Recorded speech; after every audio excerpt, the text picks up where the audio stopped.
Or do I need to do that?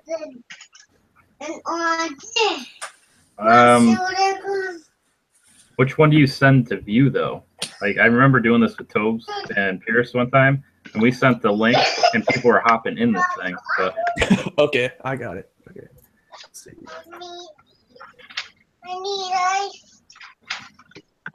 Let's see. I'll just post it to Slack if you want to take it from there. Sure.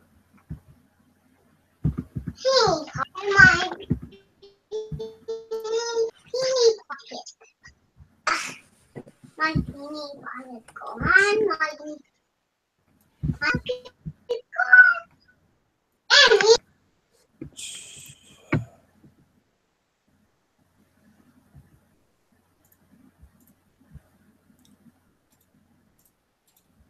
Copy, then you go to Slack, paste. There it is.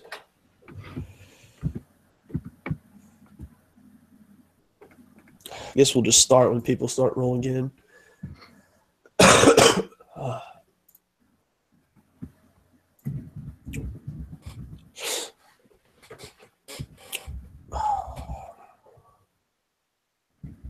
Does it show you guys the viewers and stuff? Or is that just me?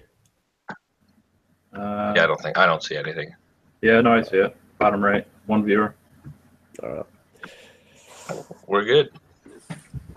All right. So if you guys are just joining us, this is the 2-minute warning, week 1 edition. We're going to be doing this every week, every Sunday. So 10 o'clock, it's early. I know some of you guys may be just getting out of bed like I am, but we're going to do this, and we're going to hopefully help you guys win some money. Just to introduce ourselves, I'm Josh. You can follow me on Twitter at RotoRacer. I'm joined alongside Wills, as you guys know him. You can follow him on Twitter at DK Wills. And I'm joined alongside Cecil Peters. You can follow him on Twitter at CEC Pete's. So, week 1 is finally upon us. I feel like a kid on Christmas again. I mean, it's just a great time of the year. I couldn't be more excited. I've had so much fun building these lineups, talking it through on Slack chat and other stuff. But it's here, guys, and I'm just going to kick it off to you guys first to get some thoughts. And just how do you feel today, waking up and it's football? Yeah, man, we're definitely pumped. So I'm out on the west side, so it's a little earlier for me, but I get football for more of the day. So for me, the game started at 11, so we're getting ready to roll. What about you, Wheels?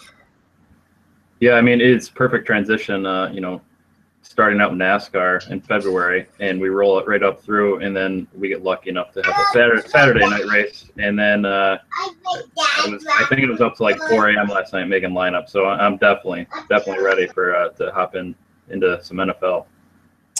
Yeah, I mean, 4 o'clock. I bet you're tired, but hey, it's worth it. It's NFL season.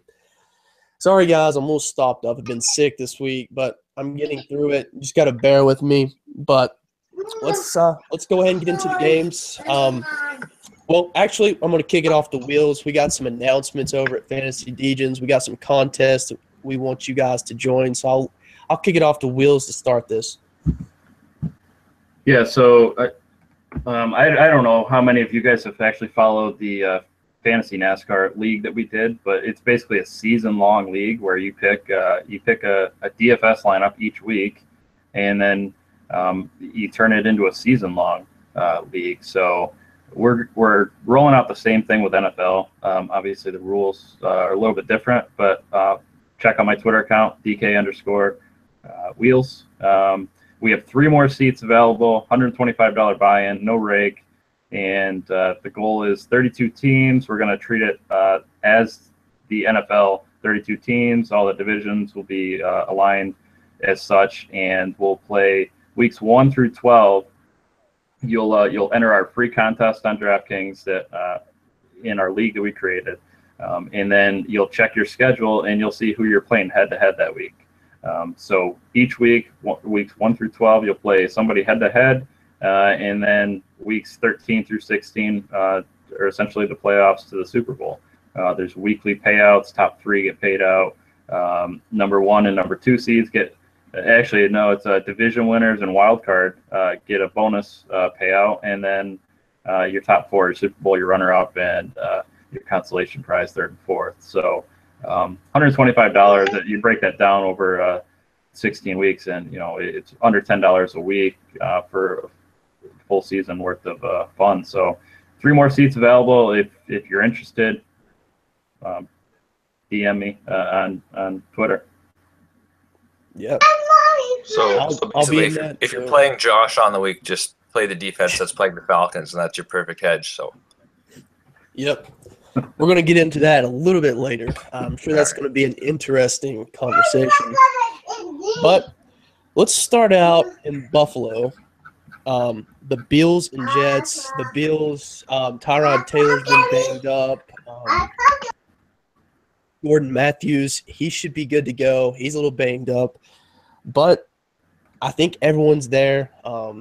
This team, it's new coach, everything, all this stuff. So I'm going to kick it off to you guys. Who do you lock in this game? Feel free to do either side. But, yeah, so let's kick this thing off. I'm going to guess it's probably going to be pretty unanimous across the board here. There's not a ton to love on the New York Jets side. I mean, DraftKings dropped the salary floor at quarterback, so that almost makes Josh McCown worth looking at. But with the weapons he has, I don't think you can really go there. So pretty much it's just LaShawn McCoy for me and the Bills defense. Yeah, pretty much the same. I'm not opposed to throwing Robbie Anderson out there, but honestly, I don't know if I ended up on him at all. I know that he made my list, so he's one of those flyers. People are talking about cash. I wouldn't go there.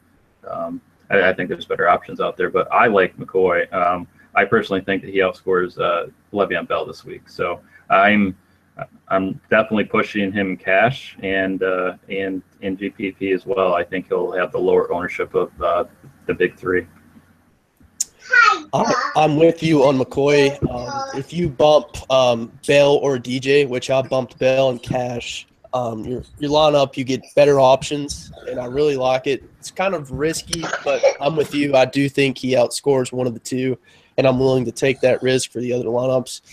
I was thinking, could you do a McCown, Anderson stack? Do you guys have any interest in Curse or any of those newly signed wide receivers? No, not to see what they're going to do with the team and what their role is. So there's just so many other options out there. I mean, we're not talking about preseason anymore, where you've got like 3 different games that you're talking about. You've got the entire NFL is playing aside from the Thursday night game. So, I mean, you have just too many good options out there. I would agree. All right, so moving on.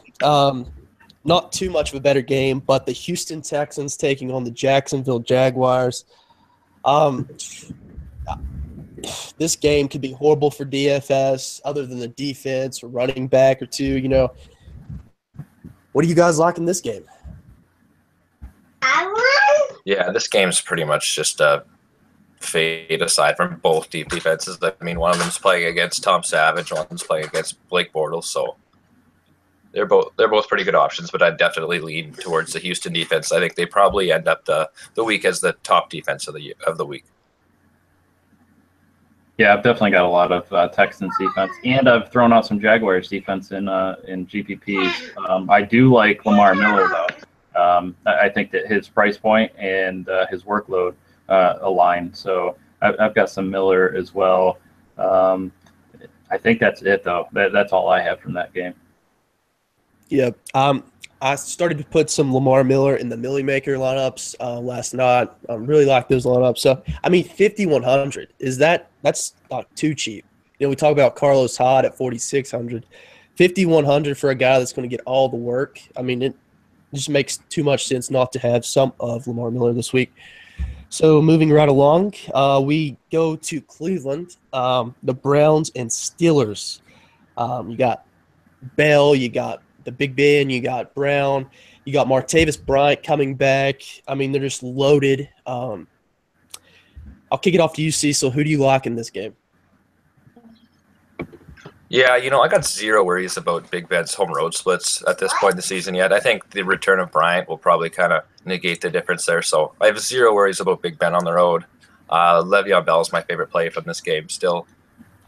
But you can attack it pretty much every way you want it. I'm okay with running it back on the Cleveland side with Corey Coleman or Kenny Britt, or I actually really like Isaiah Crowell this week. So any of those guys running it back. But yeah, I think it's a great week to stack Pittsburgh. Yeah, I'm of the same mindset, but I'm not playing Ben. I think he's too expensive. I don't think you need to play him. I do have some Brown. I do have obviously Le'Veon. I do have some of the pass catchers on Cleveland. I do like Pittsburgh defense. The way that they blitz and a rookie quarterback out there, I just think it's a recipe for very high ceiling defense for the week. So I was about to ask you guys, do you have any interest in Kaiser in GPPs? And I'm going to guess that's a big no. Cecil, do you have any interest in Kaiser?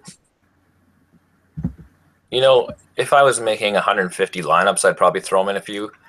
He wouldn't crack like the top 5 quarterback pool that I would have, but I think if I were making more and wanted to expand my pool a bit, he'd kind of be in that next tier guys where you could put him in 3 or 4 lineups from him, but it's a good flyer at this price. You can pretty much put anything else in your lineup after that. So. Yeah, so you're not asking for much. DK lowered their salaries, the salary limit, and it's going to give you many options throughout the year. But I think it's a wait and see approach with Kaiser especially. They just had no luck with quarterbacks. So yeah, it's more of a wait and see approach with him. I agree with Bell. I think Bell's going to eat. I do have McCoy outscoring him, but he's got to knock the rust off somehow. What better way than against the Cleveland Browns, which he has killed in the past. So moving right along. We're almost to that Falcons game. I'm going to let Cecil get ready for that. But we're going to Detroit, the Lions, and Cardinals. This game is a very sneaky game. I hear a lot of people talking Fitzgerald, but there's a couple of other guys that are not getting any talk. But I'll kick it off to you guys. Who do you like in this game? Yeah, I mean, to lead it off, it's DJ. It's DJ all the way. I think that he's an excellent play in both. Obviously, he's a lock in cash, but I think he's an excellent play in GPPs as well. I think that he'll be on the winning lineup, and I also think that I do understand the Fitz love, and early on in the season with his age and everything else. So I obviously I do have some. I think he's underpriced, so you kind of gotta get him in lineups.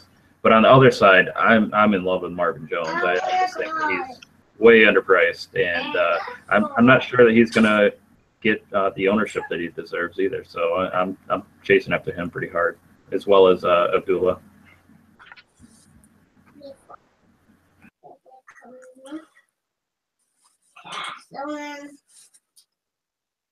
Cecil, you want to go? Yeah, for me, I think I'm going to be chasing after John Brown a lot if I was playing a lot of GPPs. He's probably my favorite play from this game. I mean, obviously everybody's talking about Fitzgerald. He's probably going to have a good game. He's a great cash play. But, I mean, it's indoors. It's in Detroit. It's not cold out. I'm not worried at all about John Brown's sickle cell. People are going to be, so it'll definitely bring his ownership down. He's coming off a bad year, so I think he's in a great spot, and he's probably going to go off for at least 100 yards and a touchdown here today. Wills, I'm going to ask you a question. Theo Riddick, he killed last year before he got hurt. Justin Riddick, or is it just an Abdullah thing? I'm low overall on them, but Abdullah seems to fit well, and he looked pretty good to me in the preseason. So it's just one of those. I'm not playing 150 lineups. If I were, then yeah, absolutely. But I think I'm playing like 15 lineups in GPP. So he didn't make the 15. Yeah, I would agree with that. So moving right along, we have the Falcons and the Bears game. I'm excited. I'm going to kick this one off. I'm barely making it. I know I sound horrible, but you don't want to let me kick this one off? Well, I mean, you can go ahead, but I'm just not kidding. sure it's going to It's hilarious, man. All right. These are your boys. Okay, so I hear a lot of people picking this upset, and it makes zero sense to me. I can see, the field, that field has always sucked. I mean, it's just a disaster. But just the Super Bowl, I got to address that real fast. The Super Bowl hangover is a thing. The first quarter, they may come out, they may look sluggish. I sort of am expecting that.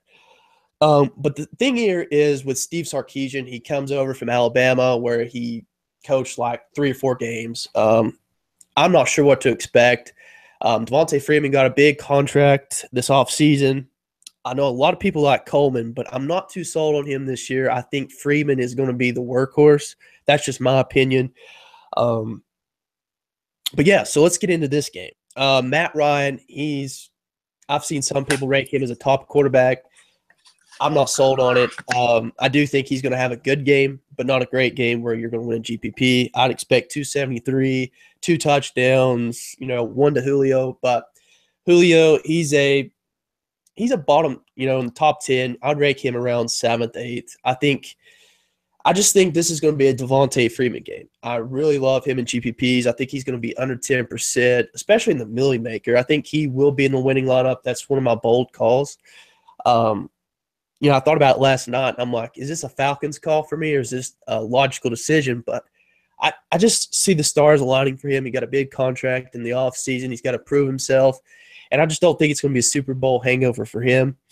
On the Bears side for me, I do like Kendall Wright. He's probably going to be chalk, especially in cash. He's 3,200. He allows you to fit other people in it as well. But as far as the game goes, there's no way the Bears win this game.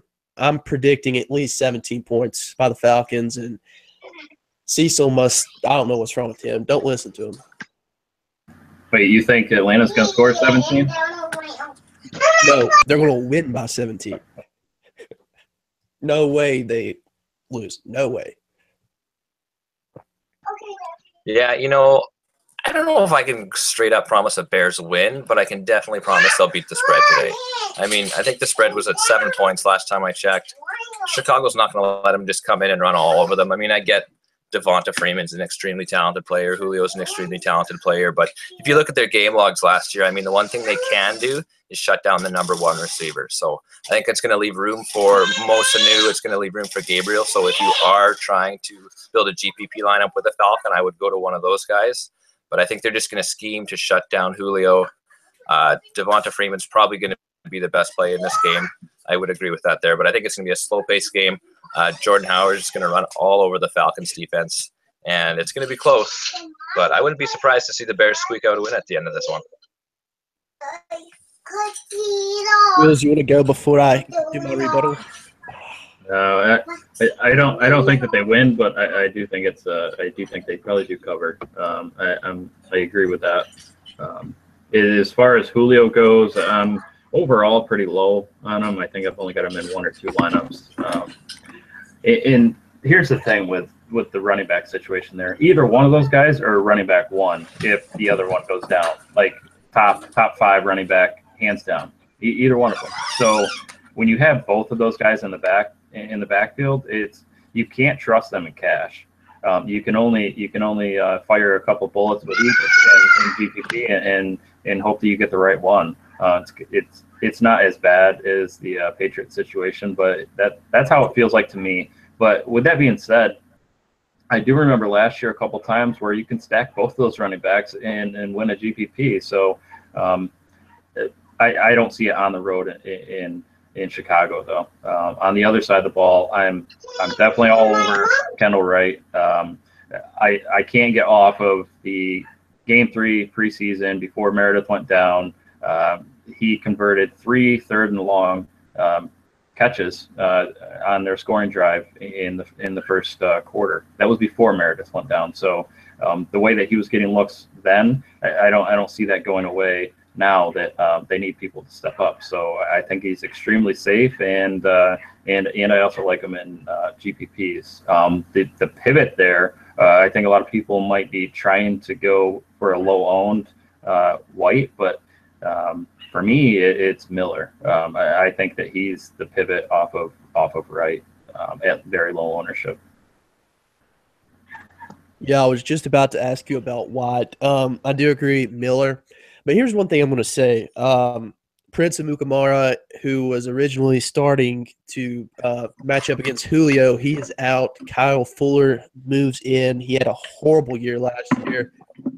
He had a good rookie season, but I'm just saying, Julio warrants some GPP exposure, and I wouldn't be surprised if he just eats. So moving on, we'll talk about that later in Slack chat. But then in Slack chat, yeah. If you guys want to hear the hot takes, the good stuff, you come to the FantasyDegens Slack chat. We've been lighting that one up all week. Exactly. But so we got to move moving on.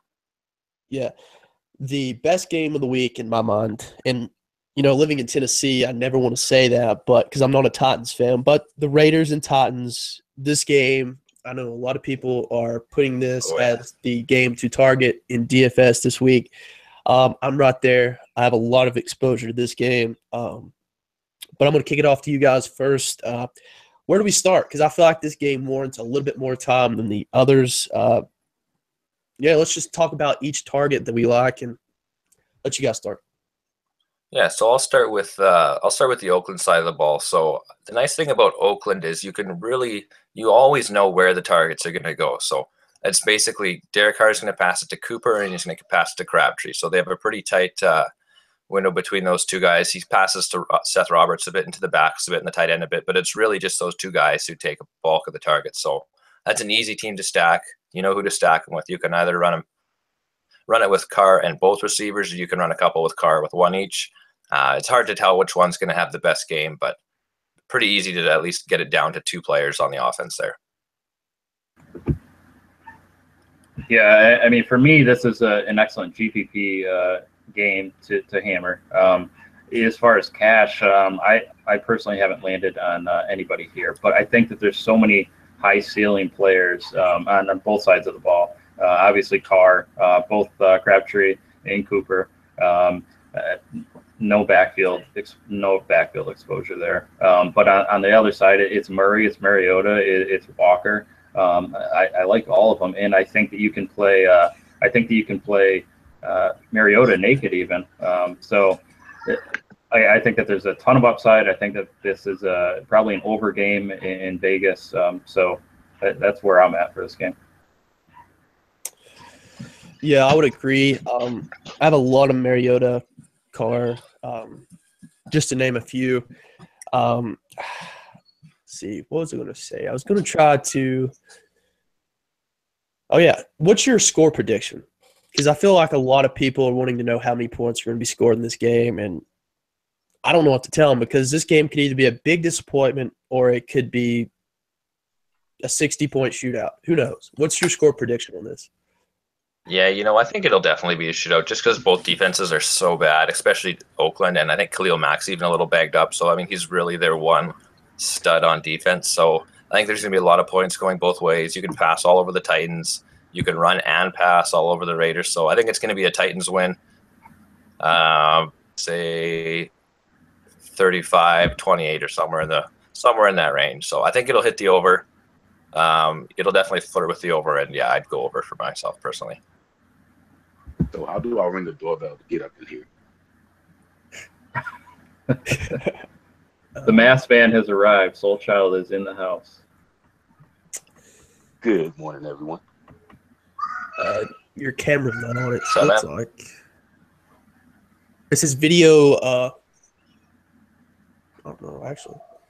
Keeps the camera off by design. Got to keep it mysterious. Oh yeah. Yeah. It's off by design, but it's working. Well, do you have any thoughts on this Oakland Tennessee game? I do, and I actually picked the perfect time to come in. So my hot take for the GPPs on the main slate is that Eric Decker will be on the winning GPP lineup. That's interesting. That's a name that I liked going into. I liked the pickup in the offseason, but I haven't, for whatever reason, landed on him, and he's probably going to be very, very low owned. So, coming from New York, Eric Decker had what I believe was a 22% target share, and now an option on what the highest over/under total game total for the day. Yes, sign me up. I'll actually have him in cash as well. That's a tidbit for him. to hold off on cash just to like where kind of the targets are going. But yeah, I can't argue with that. I mean, the guy's a beast in the red zone. You got to think he's going to at least get 1 or 2 red zone targets in addition to some other stuff. So I didn't land on him in cash, but yeah, I can't argue with that at all. All right. Moving on. This is a game, not a lot of defense goodness, but we do have A.J. Green in the Bengals-Ravens game. Just going to let you guys take this one really fast because I don't think there's any interest in the Ravens this week, which could be a GPP flyer for some of these guys. But, yeah, I'll just kick it off to you. Yeah, I'd have a little bit of interest in the Ravens only if I was running a Dalton Green-Eifert stack or a Dalton Green stack if you wanted to run it back the other way with some offense from Baltimore. But, yeah, for the most part, it's just A.J. Green in this one for me. He's found his way into a lot of my decisions, so he's going to be a huge player this week, and I think he could have a big game and flirt with wide receiver 1 status on the week for sure. Yeah, absolutely. He's my hammer home GPP. If he fails today, then I fail. So I have a lot of exposure to AJ Green. Same over here. There's a part of me that wants to be on Andy Dalton and GPPs, but I mean, when you look at the total game total and you have cheaper options, just AJ Green, and yeah, that's about it. I have no interest in anyone else. Yep, I would agree with that. So moving on, my cash QB of the week is Carson Wentz. So the Redskins-Eagles game, this is one of the mid-tier games. It's got some targets that you may want to consider. I know Brandon likes Alshon Jeffrey this week. I'm not sure if I like him as much. It's more of a wait-and-see approach with him. But I'm going to kick it off to you guys. Who do you like in this game? Yeah, I think Jeffrey's probably going to be a great GPP target. I mean, a lot of people have talked about Norman and the shadow coverage. And I mean, Norman's good, but I mean, especially a red zone threat like Jeffrey, I think you can kind of forget about the cornerback advantage when you get into the red zone. I mean, Jeffrey versus Norman in the red zone, I'll take Jeffrey all day. But for me, it's mostly going to be Carson Wentz from the Eagles, definitely in cash. Zach Ertz is a cash lock. I mean, if you don't have Zach Ertz in cash, I don't know what you're doing. So, yeah, aside from that, Torrey Smith's a nice GPP flyer option, but I wouldn't have much of him. And on the Redskins side, I actually really like Kirk Cousins. I know their offense was kind of out of sync. I think he'll be fine. I'm not too worried about them there. So I like Cousins. Not a huge fan of Reed this week just because the Eagles cover the tight end so well. But, I mean, he's like Jeffrey. He's one of those guys, you get him in the red zone, he can beat anybody one-on-one. So, guys. How about Crowder? What's your take on Crowder? I feel like his whole injury status or questionable status is going to knock him down. I think that he's a sneaky, solid GPP play. But on the other side, yeah, if you're not going Ertz, I don't know where else you go. He's just too cheap, especially on fantasy draft. And I don't know about you guys, but I find myself playing a ton of them in GPP as well. I'm okay eating that chalk. I just feel like he's severely mispriced. And as far as Alshon goes, watching those guys dice up my Dolphins in the third preseason game, those guys looked, I mean, they just marched up the field, and they look like they've been playing together for quite a while. So for me, I think that Wentz is in a great position for not only this game, but for season long. So I'm not going to hit on Wentz. We know, y'all have already talked about Wentz. Y'all talked about Ertz. The one guy that no one has mentioned is Darren Sproles. Washington is not only 26th against the slot in DK points last year, 9th against running backs and receiving yards. And this with Josh Norman locking down Alshon Jeffrey, there's a chance that Darren Sproles is going to be top 3 on the Eagles in targets today. And if you include, the potential rushing yards that he may get at 3,900, I think he's a great GPP play with a lot of upside.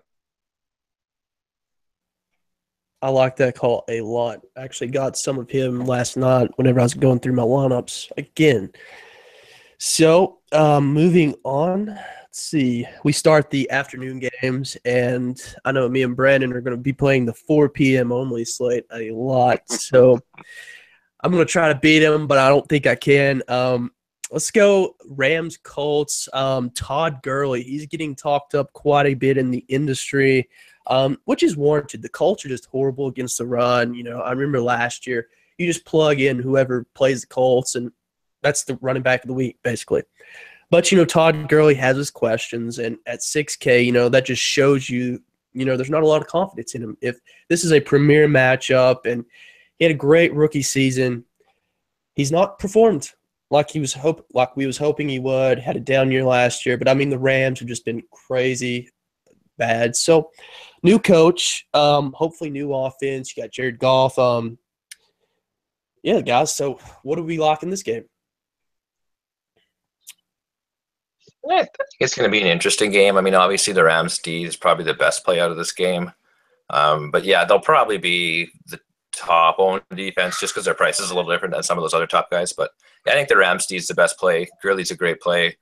If he fails here, then he's pretty much done. So, yeah. This is kind of his time. He's got to show something here. So, I don't have much of him, but it's a perfect spot. He's just kind of shown to be a bad player. So, I hope he turns it around this year just because I like watching him play when he's on, but I don't have a lot of confidence. Yeah, for me, I completely understand it. And last year, out the gate, this guy was busting off long run touchdown after long run touchdown, and then it's just gone. I know he's got it in there, and obviously coaching change and everything else out there, but the Colts are just terrible. I don't completely buy it. I don't think I can play him in cash myself. And I think I'm low on GPP as well. In that same range, I like the rookie, Delvin Cook, who's getting a lot of targets in the preseason. And I like Carlos Hyde. Obviously, they're a little bit lower price, but I think that they're great pivots off of them. So something to watch for Todd Gurley, and this is just watching the preseason. With Sean McVay coming over, he doesn't have Chris Thompson as his passing running back anymore. And one thing that I realized, I believe I saw a stat that said in there, they had 8 third downs with the first team offense in preseason, and Todd Gurley was the passing back in 7 of those first downs. And Sean McVay has come out saying to get Todd Gurley more involved in the passing game. So while I know, we look at him as just a running back or just running yards, and his floor is pretty low, they're looking to get him more involved in the passing game. And I think that's going to even probably make him even a more better player than most people's going to realize today. Yeah, that definitely boosts his floor for sure. So I just had to step out there for a second. But did you mention Lance Dunbar out with the injury? Oh, and no, I didn't. But yes, exactly. Lance Dunbar is out. Yeah, so if Lance Dunbar was there, they kind of brought him in to take over that role. But without him, basically Dunbar's backup would be Gurley in that role. So he should see all the downs. Do we have any interest in Tavon Austin this week? Never. No. Probably the week. This will probably be the week that he goes off. Number one receiver. He's number 5 option right now.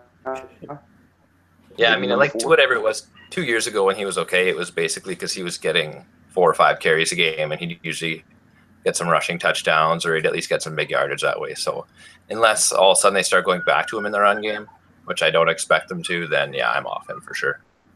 Yeah, no, I don't mind taking a flyer on Sammy Watkins or Cooper Kupp, but very low on that game all around. I do like the Rams defense. So I know a name that many people have brought up is Jack Doyle, the Colts tight end. Do you guys have any interest in him? Well, Doyle takes a lot of the target share from Tolzien, but with a tight end, you really would hope he can get into the end zone and at least get some red zone targets. So, and I just don't think they're going to be in the red zone enough or in scoring position enough to make them viable. So, Tolzien pretty much drops down everybody on that offense. So I'm off Doyle. If anybody does get a touchdown for the Colts in this game, he's a pretty good bet to do it, but I think it's worth going there. I have interest in Doyle. 200 cheaper. I think his floor is high. He gets, like you said, 21% of the targets from Tolzien. But yeah. It's just we already have our cash option in Ertz, and then when you're looking at GPP, you're looking for more upside. So it's kind of hard to play, a lot of Doyle today. Yeah, agreed. For whatever reason, yeah, backup quarterbacks, bad quarterbacks, they kind of seem to love tossing to the tight end. So it's always an option when there's a bad quarterback in play. All right, yep, I agree with that. Moving on to one of my favorite games of the week, the Panthers and 49ers. Carlos Hyde, I can say the name over and over again. He is my most owned player this week. I'm going to live or die by him. He's so cheap, 4,600. As Brandon alluded to, Gurley taking more of the pass catching role. Hyde probably will because Kyle Shanahan comes over from the Falcons. He's going to do whatever he can do to get Carlos Hyde involved in the run and pass. There has been some talk, he will share some carries with the other guy. I can't think of his name right off the top of my head. Matt Breida. Yeah. And, there is some concern, but at 4,600, he is so cheap. And I just don't see any way he doesn't score in this game. I think he's really safe, high floor. He's got really high ceiling. This is the week. We look at the past 2 seasons, Carlos Hyde has went off week 1. So this is the week that he explodes. That's not predicting anything coming weeks, but week 1, he has a tendency of showing out. So that's about where I am. I really like Cam Newton in this game. He is one of my favorite GPP quarterbacks this week. I just don't think he's going to be higher on. I think a lot of these guys will go Aaron Rodgers, Carr, Mariota, those guys in the higher scoring games, and they'll overlook Cam Newton. So I've hammered home Cam Newton in the Millie Maker. I know that for sure. So what do you guys like in this game? Yeah, I mean, Hyde's just way too cheap. So I do think the Panthers' run defense is pretty good. So I'm not 100% sold on him, but I mean, at his price, he could definitely pay it off. He does have a role catching passes, like you said, so I like that about Hyde.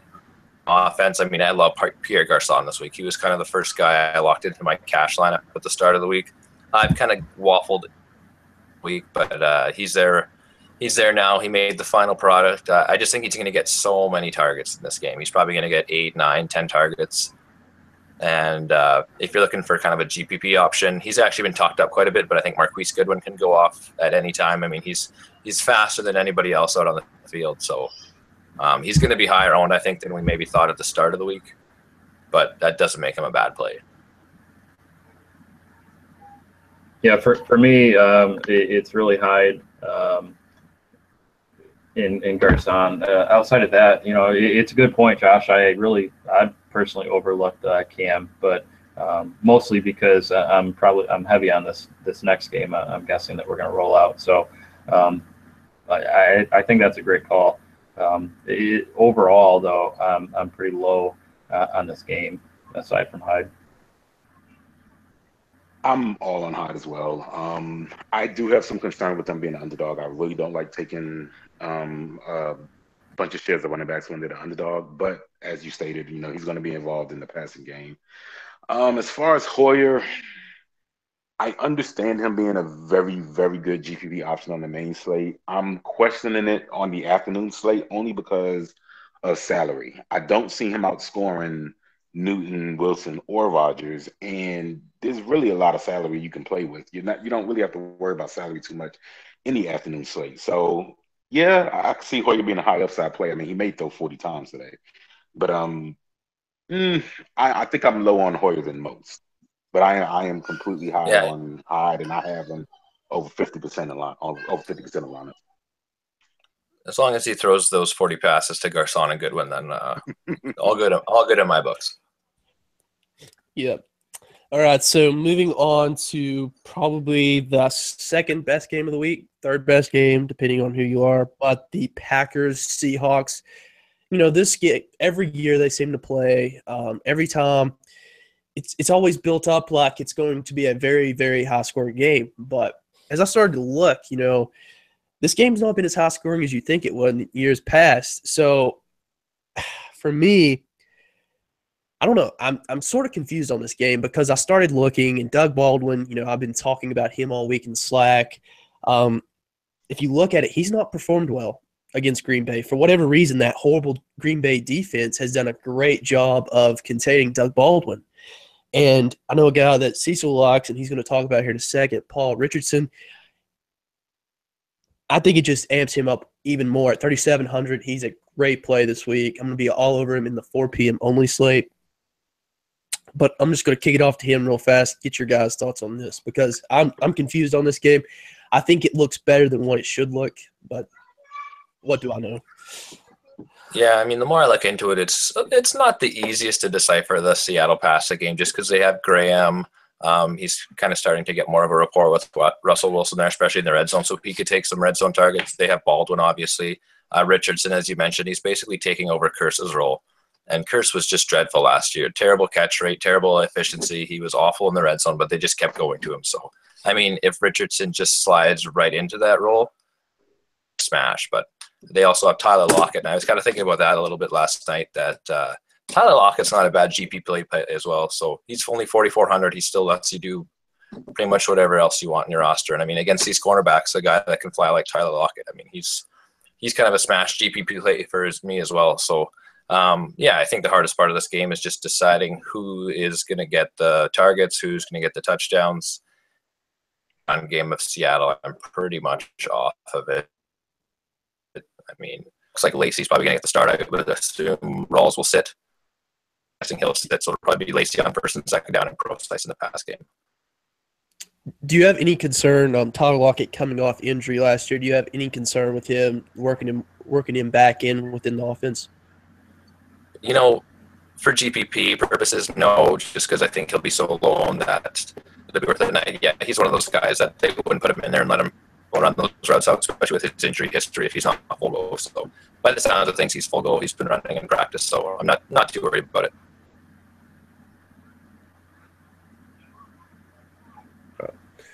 Wills?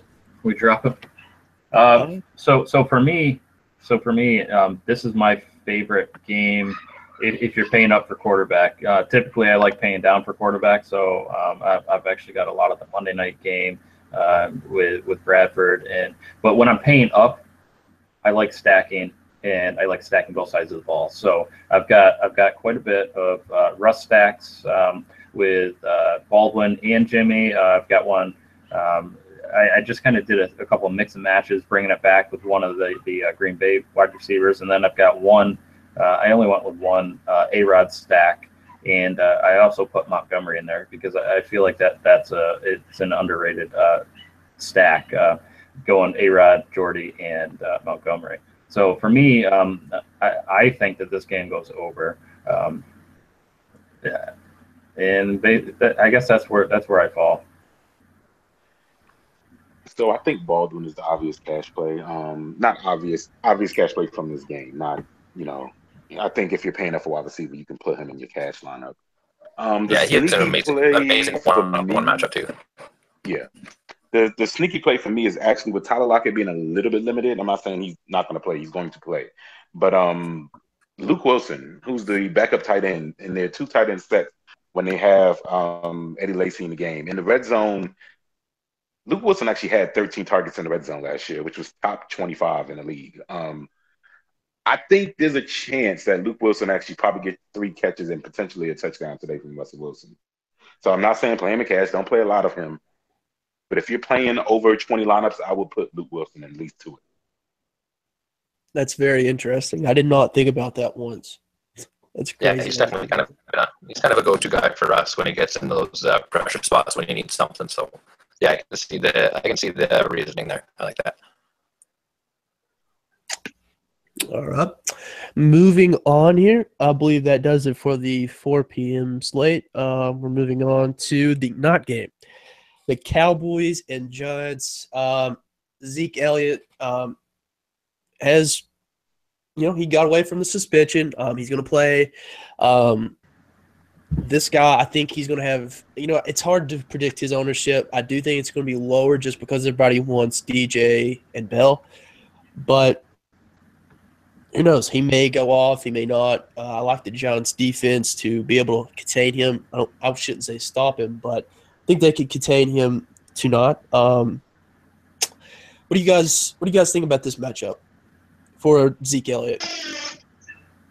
I mean, the matchup's terrible, but I mean, it's Zeke, so I wouldn't be too concerned about the matchup just because he's one of those players that can go off regardless. I think I mentioned earlier in the week a few times, this is probably the lowest owned you'll get him all season. So if you're a GPP guy and you want to play a guy like Zeke at low ownership, this is basically the week to do it. So, I mean, still he's at home. I'm not sure if he's still a favorite. I think they opened as a favorite. I'd have to check the line and see if that's still the case, but favorite grade It's not as good as last year on the offensive line, but yeah, he's always a good play.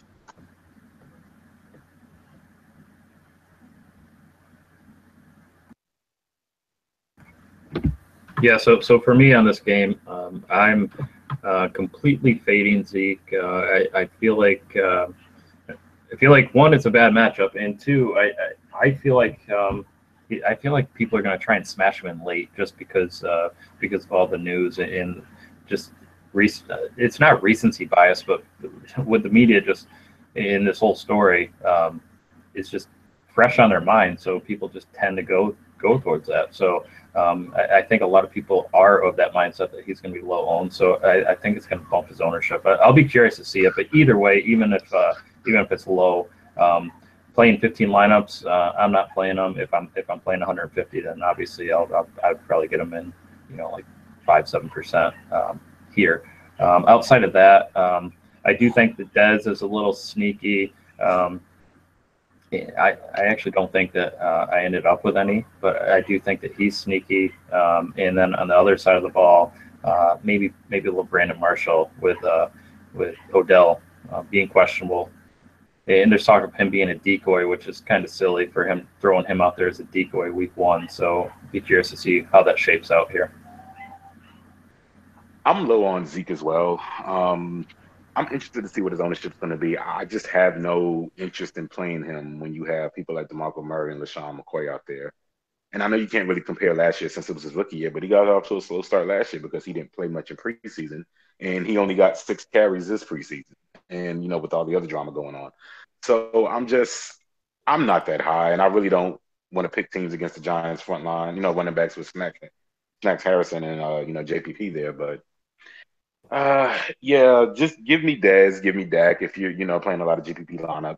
And then obviously watch the status of Beckham, because if he's out, hammer, and Brandon Marshall. Yeah, I'm going to go as far as predicting a Brandon Marshall touchdown. That's my bold call of the week. Even if Odell plays, I think he scores. Not putting a lot of stock in it, but I did make sure to get a late night hammer in on the Millie Maker. He's my late night hammer. I think he's 5,100. He's really cheap. So yeah, I mean, he's a number 2, number 3, depending on who you ask. Sterling Shepard, he may get some targets. Just Eli Manning has a full weapon disposal. So yeah, I think that pretty much does it. I've seen some people like Cowboys defense in this game. I'm not sure what they see in it. Maybe if Odell does not play. But, yeah, I just don't see much for it. So, finally, moving on to the Monday night games, the Saints and Vikings. Just to jump off, something that jumped off at me last night was Adam Thielen's price on Fantasy Draft. I think that is a lock for me.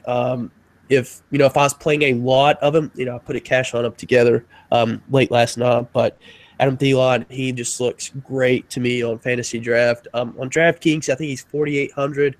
I'm going to take some shots at him in the primetime slates, but that's just something that jumped off to me. But who do you guys like in this matchup?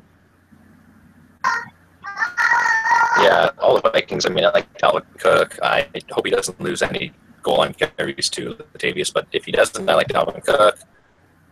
Yeah, Diggs and Thielen, I think it's kind of a toss-up. I think they're kind of going to swap roles all game, so it's going to be a little bit of Diggs in the slot, a little bit of Thielen in the slot.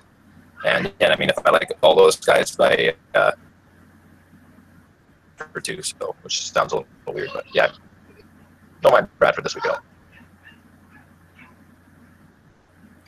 Yeah, so for me, I kind of talked about this earlier, but I like Bradford a lot simply because I love his pass catching options, and I love his price. I've always tend to majority of my stock goes into low price quarterbacks just because it frees up so much. But I think his pass catchers are cheap as well, and Cook is cheap. I mean, Diggs, Thielen, Cooks, even Rudolph. I feel like I might be missing the boat there, but it's hard for me to go away from Ertz. And then coming back on the other side with no Snead, I love Ted Ginn. I think even at his, I think it's like 10-2 price on Fantasy Draft, I still like him. I think that this game shoots out, and don't be caught fading this game, especially if you're playing the Sunday to Monday. So my three values I've already listed. Eric Decker and Darren Sproles. Ted Ginn, if you're playing the Sunday Monday slate, if you're playing prime time, whatever it is, Ted Ginn will be in the winning lineup. Ted, especially with I can't think of his name right now. Who's the guy that's for the Saints that plays the slot? It's sad that I can't think of his name right now, but he is out. Xavier Rhodes will be shadowing Michael Thomas. That's going to leave Ted Ginn on Trey Waynes, who's I believe is in the second year. He was in the bottom half in the league, according to PFF in coverage last year.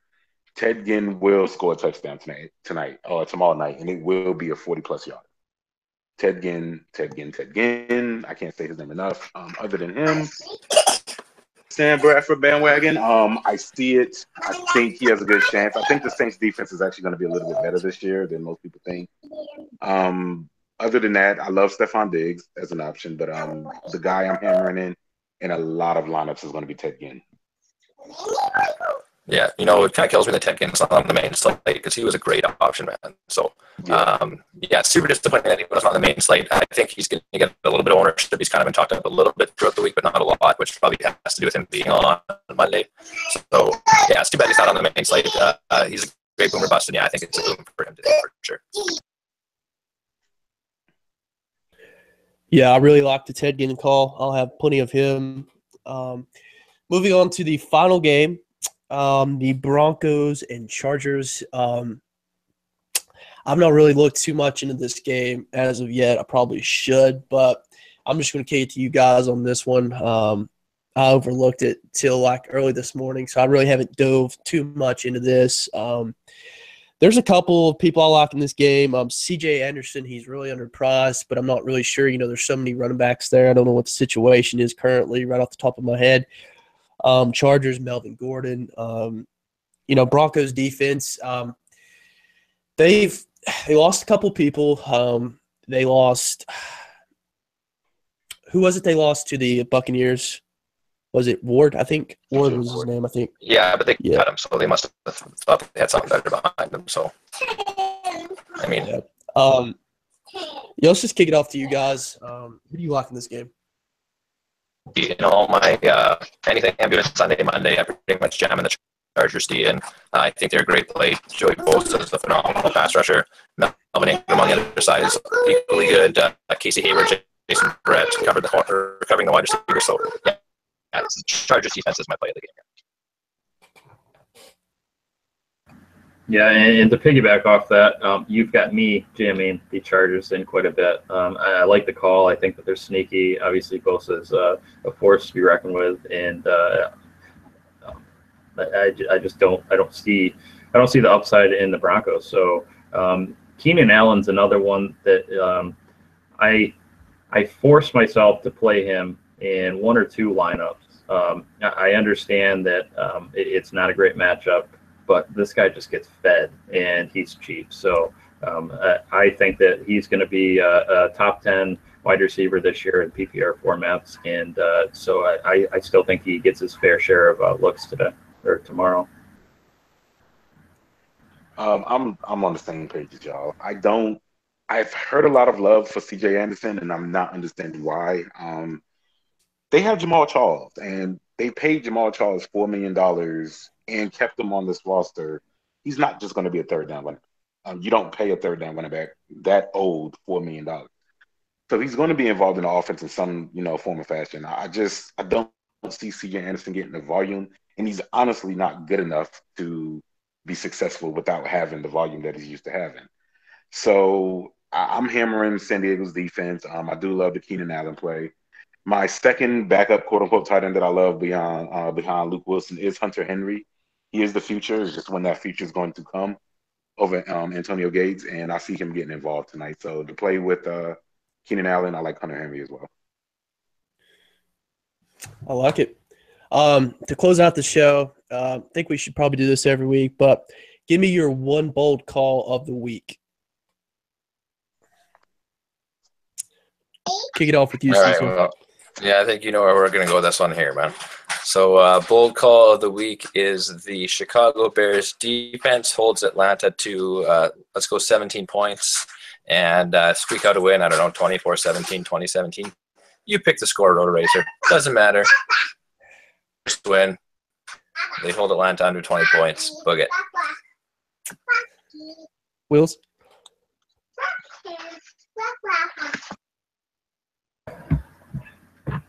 Put me on the spot. I didn't come prepared for this one. Let's see. I will go with Kendall Wright. Scores 1 touchdown and goes over 100 yards today. I hope so. Bold, not bold, but I'm on the spot there. Like I said, I wasn't. I wasn't prepared either. But I am putting everything I have on Eric Decker, and Eric Decker, like I said, will not only be on the winning GPP lineup tonight for the millionaire, but he will also go for over 100 yards, and he will score 2 touchdowns today. Shoot. All right, my bold call of the week is the 49ers defeat the Panthers. Not really I like that. bold, but I've seen a lot of people pick the Bears over the Falcons, but I'm going to go 49ers over the Panthers. I think Carlos Hyde just eats. I could see Carlos Hyde scoring 2 touchdowns, if 3 possible. Just think I think he crushes. Get him in your lineups. That's all I can say. Best piece of advice. But I think that'll do it. That'll close out the show. Hope you guys enjoyed it. I'll sound a whole lot better next week, I promise. About over this cold, whatever it is. But make sure you guys head over to the Slack chat. We'll be answering questions for the next 2 hours. It's 11:04 right now. Locks at 1 o'clock. Hope you guys enjoy your NFL Sunday. NFL Sunday, and good luck. Bye, Bye, guys.